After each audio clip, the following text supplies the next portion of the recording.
मग ते बघायला लागले, मग तुमचं कसं होणार? म्हटलं नाही, परिणाम असा होणार आहे, की सगळ्या माता भगिनी चिडल्यात आता.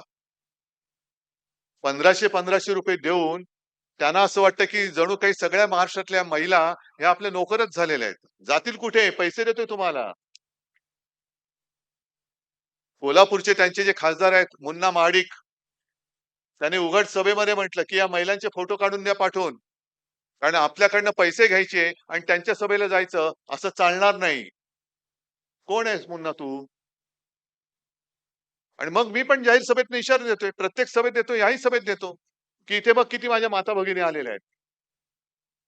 पण यांच्या केसाला जरी धक्का लागला, तर मुन्ना तुझा हात मी जागेवर ठेवणार नाही, छाटून टाकीन. त्याच्यानंतर मिंद्याचे एक उमेदवार उभे आहेत छत्रपती संभाजीनगर जिल्ह्यामध्ये आणि त्यांनी सांगितलं, की मत नाही दिलं, तर आम्ही तुमच्याकडनं ₹3000 वसूल करू. मग हेच मी म्हणतोय, की तुम्ही जी काही देताय मदत, मदत, मदत, तुमची भावना नाही स्वच्छ.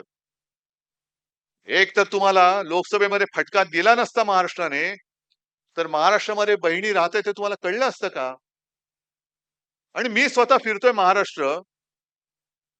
जिथे शक्य होईल तिथे मी लोकांशी संवाद साधण्याचा प्रयत्न करतो. गेल्या काही दिवसामध्ये फारच वेळेची मारामारी आहे म्हणून जास्त काही बोलता नाही आलं.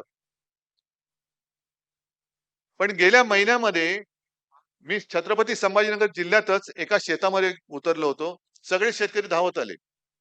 माझ्या पाया पडायला लागले. मला म्हणाले, "उद्धवजी तुम्ही देव आहात, आमचं कर्ज माफ केलं." म्हटलं, "बाबा मी देव वगैरे नाहीये. मी माझं कर्तव्य केलं.